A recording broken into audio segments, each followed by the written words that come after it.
I am and I know who I'm not. Now, like the song says, she knows who she is, but more important, she knows why.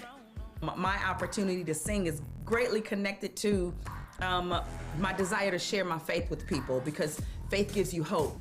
Her music has charted on the pop charts and the R&B charts, but be clear, she's committed to gospel.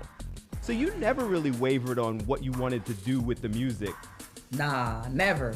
From the multi-Grammy Award-winning group Mary Mary, Erica Campbell shares her motivational message on The Pulse. I believe that success is mine. I believe that love is mine. I believe joy is mine. I believe peace is mine. So I will sing that and I will pursue that. We've got somebody whose music and talent I've been appreciating for years. I don't know where we start. She's got multiple Grammys and nominations. She's got her own radio show, reality TV show, millions and millions of albums sold, both as a part of a group, a duet, and now as a solo artist. Kinda, because I'm not even sure if we just call you the solo artist, because Mary Mary never really stops. Erica Campbell is our guest today on The Pulse. How are you? I'm well. Thank you so much for that wonderful introduction. I'm honored to be here today. I appreciate it. It's a lot. Like we don't even have to stretch like your introduction. There's some people you talk to and you're like, they're really talented at what they do. But, yes, I do lots of things. Lots of things. You performed at the Super Bowl. Like, what haven't you done? Let's see. What's on the bucket list? I just did Carnegie Hall last year, so that was amazing. I'm doing the Kennedy Center this year, so that's amazing. I still have to do a world tour. World domination is still on the bucket list. So when you're on the world domination tour, that's when you'll come back and we'll have you as another interview. Absolutely, absolutely. Right. You were kind of born into the church, the gospel background, but how'd you get started? Oh, well, of course, started singing in church. When it began to get professional, my church choir won the McDonald's Gospel Fest in 1990. And we recorded an album, and we went to Norway and performed and did an album over there. And we had something called Choir Night that was every first Sunday night. And so everybody from the city would come, and we began to get this following. And I knew that singing was what I wanted to do for the rest of my life, not just because of the audience, but because I was able to bless lives, encourage people. You know, you saw them cry, but you saw them be filled with joy and hope and expectation of what their life could become because of faith. So my opportunity to sing is greatly connected to my desire to share my faith with people, because faith gives you hope. So it was singing at a very young age, and you knew you wanted to do this and you love this, but it was also singing gospel and spreading the gospel. That was always your background too.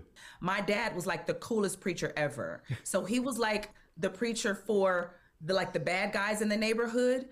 You know, if they had problems, they would come to Elder Atkins, and he would pray for them and he would talk with them. Or if girls were struggling with certain things outside of the church, they would come and talk to my mom. So I learned early on that faith could reach the regular person, the everyday person. I didn't grow up in the kind of church where we shunned people or made them feel bad if they did wrong. Because if I'm telling you about this gracious, loving God, then I need to accept people who don't know him and don't live like they know him. Absolutely. And we're going to get to that. We're going to explore that, because that's a blessing, but it also came with challenges. Oh, yeah. Oh, yeah. Which I would imagine, though, and I'm just using my own experience at some of the churches that we have here in Philadelphia who do similar things. Mm-hmm. You know, reaching out to people who are I mean, this is going to get me in trouble, but not the church-going kind of standard crowd. Right. You're reaching out to the people who probably need the gospel. You're going past the choir. Absolutely. Yeah, but we're critical of that. It's crazy, because if you read the Bible, then you know that's exactly what Jesus did, right? He got in trouble for talking to the woman at the well who had multiple husbands. He got in trouble for talking with someone who was a tax collector, and those were the crooked guys in that day. Well, kind of this day too. Yeah. Nevertheless, right. He spoke to those who didn't know who he was, right? The well don't need a physician, the sick do. So I need to take who I am and what I know and this joy that I have to people who don't have it, who haven't had it for a long time, and share it with them. Even when it came time for me to sing background, and I was singing with Brandy and Brian McKnight. It was my pastor who said, I know we usually tell you guys don't listen or sing secular music, but I feel like you're supposed to be there. And I believe it was because of what I'm doing today, reaching the unchurched, reaching the lost with this amazing life-changing love. So how did you break through? How did it become your thing and your opportunity, your voice? Well, we got our publishing deal with EMI, that's now Sony ATV, and we wrote for soundtracks and Yolanda Adams and, you know, Prince of Egypt and Dr. Dolittle and all these, Stuart Little, all these big mainstream movies. And then we wrote Shackles. I just wanna praise you. What you wanna do? I just wanna praise you. Yeah. Yep. And that was supposed to be for a music soundtrack for the Prince of Egypt, but we kept it for ourselves. The song came out. It went #1, top 5 in the world. Still one of the biggest songs that I've had. Like, I can be in a grocery store and hear Shackles, in a shopping mall and hear it. So it happened fairly quickly, but the thing about it happening quickly is you have to keep up with it. And the thing that I have to keep up with is sharing this good news. So I'm not trying to keep up with the charts or a big interview or any awards. I'm trying to keep up with the fact that there's always somebody whose heart is hurting.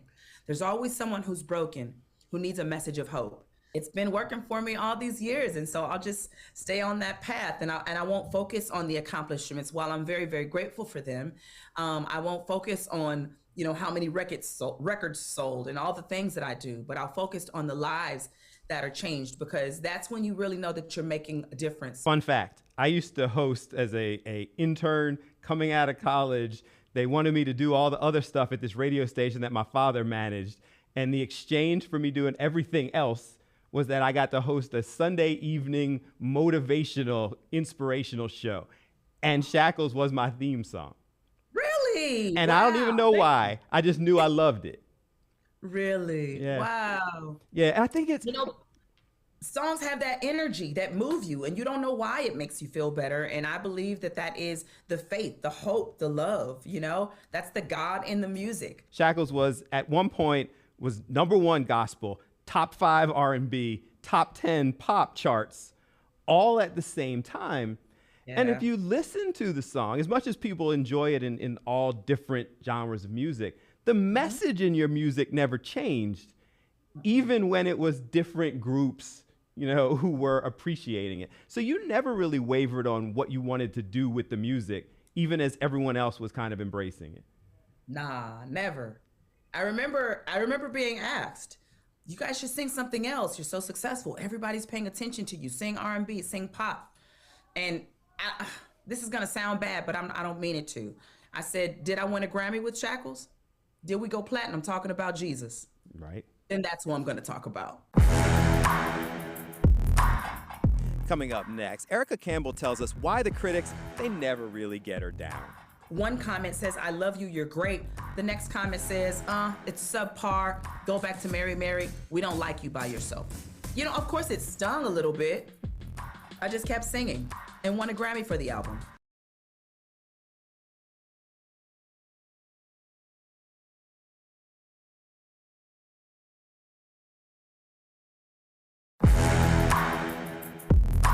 I need just a little more Jesus. I need just a little more Jesus. I need just a little more Jesus. I need just a little more Jesus. You never wavered, but on one side, you have people who are saying you need to sing R&B, you need to be secular music.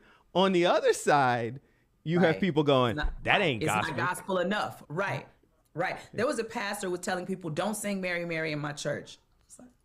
I mean, I just feel like, okay, it won't be played in that church. The world is big.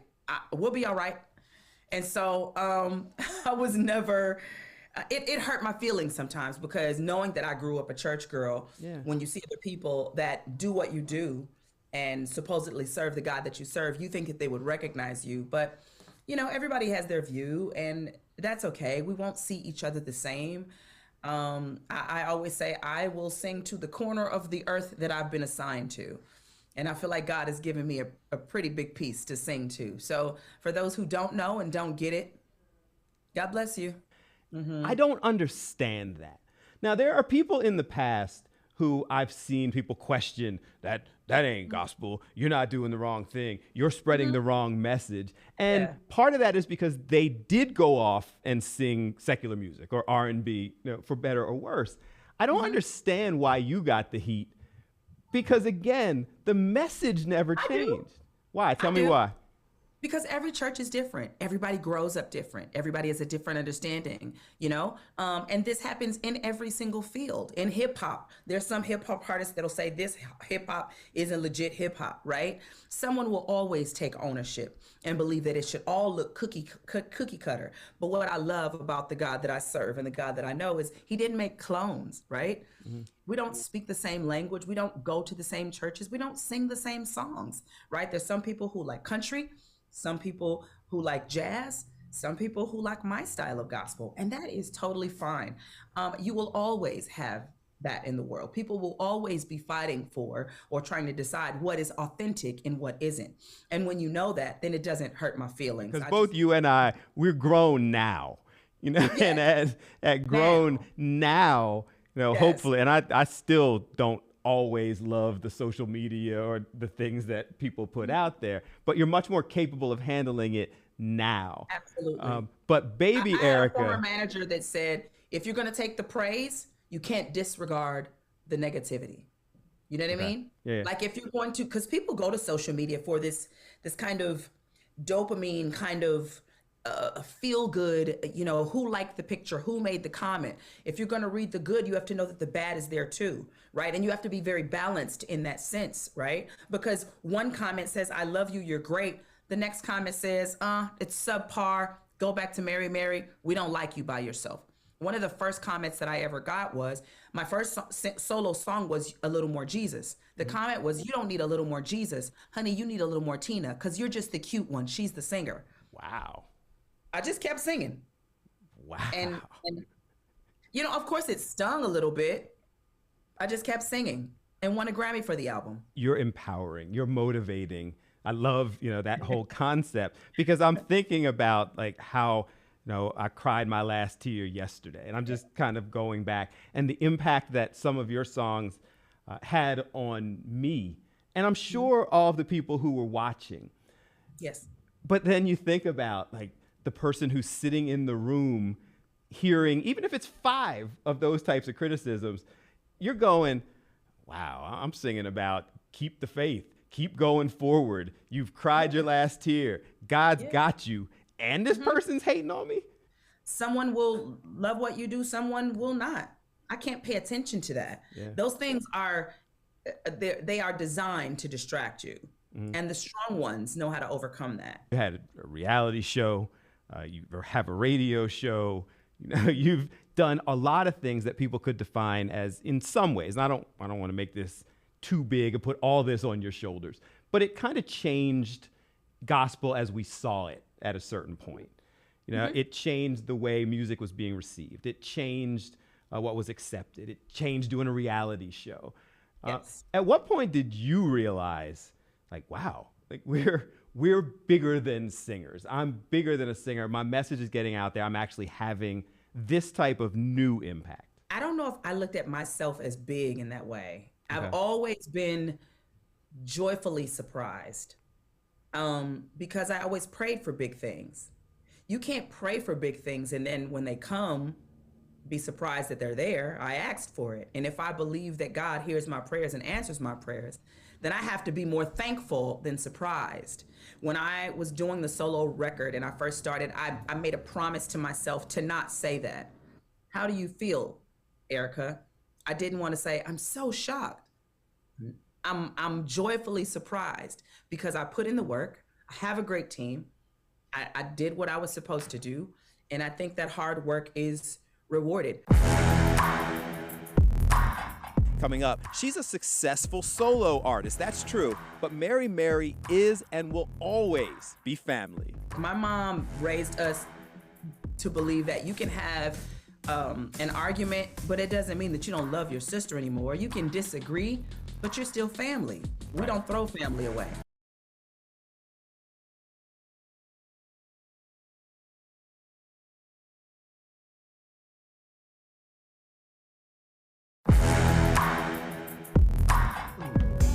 feeling sure, feeling clear, feeling positive, feeling free and complete from the love you give. No, you won't ever leave me in positive, positive. So people went looking for drama when it wasn't Mary Mary and you decided you're going to go off and do a solo career. And it was everything that you read was, it got to be drama there. Her and her sister don't get along anymore. This is the end of Mary Mary. And everything I read that you said was, that's my sister. Like we're good. Like I'm just going off doing something else. So for the haters and people out there, it was never drama. It was just life. It was regular sister drama. Okay. Like she said something I don't like and we fuss about it. And then after that, you come over and eat some tacos. Right. You know what I mean? But A Little More Jesus, Tina wrote on that song. On her solo record, I'm actually singing backgrounds on the song. So when her record came out, she came on my show and I helped her promote it. Any concert that I had where she was there, she would come to it. My first big performance at the Gospel Stellar Awards, she was right there in the front row. So it's always been love. Like my mom raised us to believe that you can have an argument, but it doesn't mean that you don't love your sister anymore. You can disagree, but you're still family. We don't throw family away. I can tell you it's not a month that goes past where we don't say, man, when we do this next Mary Mary record, it's going to be bananas. Like me, her, and Warren, who's my husband and been our producer since day one. So we're all anticipating the big return, which will probably be 2025. I probably shouldn't say that, but that's what you said it. So in quotes, the cute one who can't sing went solo and you were number one again, like just recently. You were number one again as a solo artist. How is it as the solo artist going out there and kind of spreading your wings? It seems like success just continues. The reason I choose to be positive and confident is because I don't always feel that. And so when life wants to bring you down, you have to build yourself up with what you believe, right? And I believe that success is mine. I believe that love is mine. I believe joy is mine. I believe peace is mine. So I will sing that and I will pursue that. And because I want to share that with the world, I think that's what allows me the success that I have. Because I'm not selfish. This is not just about me. It's about touching someone's life and changing someone's life and letting them know the same way I've overcome my obstacles, they can too. For somebody who's doing so much, it almost sounds disrespectful to say what's next, but I'm going to do it in the most respectful way. Please What's do. next? What's next? The new album is coming probably around my birthday, which is April 29th. I am working on that music. I am having merch conversations about other products and stuff. I'm working on a book, a children's book that I'm actually sending over to the editor today. And yeah, I'm a creative person, so I do it in my sleep. Coming up next, she wore a dress for a photo shoot. No big deal, right? Or was it? They put the picture out, and there was one woman who had something to say. Okay. And I think that story kind of spiraled.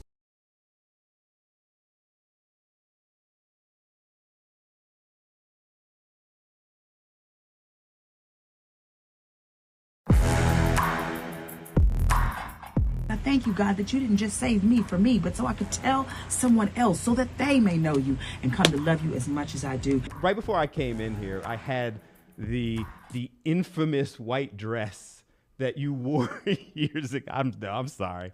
I had to ask because I was asking people who came in the office, didn't explain who you were one way or the other.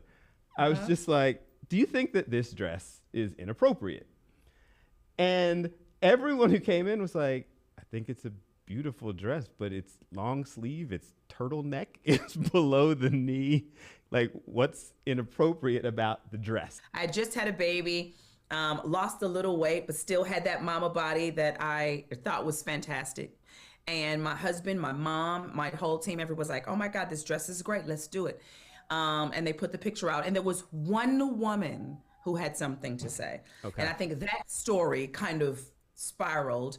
But for the most part, everybody from Pastor Shirley Caesar to CeCe Winans told me, Erica, you look beautiful in the dress. Yolanda Adams, all the beautiful women in gospel. We're very encouraging and comforting. But there are some people who have vilified and demonized women's body. And I think actually that mindset comes more from men, unfortunately. Okay. And it's just a conversation that I think is necessary because far too many women have been shamed for the fact that they have a beautiful body. You know, you're going to make someone look at you bad because you have a beautiful body. No, you look the other way. I look the way I look. Now, I'm not going to come, like you said, the dress was a turtleneck from here down to my mid-calves. Right. When people have a negative view, that's just what they have. We end every episode of The Pulse with that concept of use your voice for good.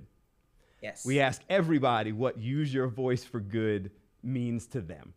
What does it mean to you?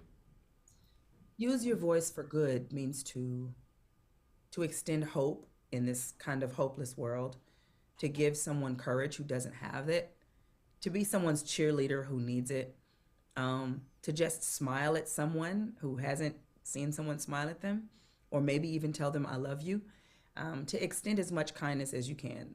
The world sucks sometimes, but there's some good people in it. And if you can be the source of good for someone to just feel better in this day, in this moment, then you've done your part to help make the world just a little bit better, just for a moment. I absolutely love her energy, love her music, but I love her spirit and the time she spent with us and the information and motivation that she shared. And I hope you enjoyed it as well. Want to remind you that you can hear the entire interview podcast. All places podcasts are available. Make sure you subscribe. You'll get a notification every Monday when a new episode comes out. And again, thanks so much for watching. And I leave you as I always do, reminding you that whenever you can, use your voice for good and have a good one.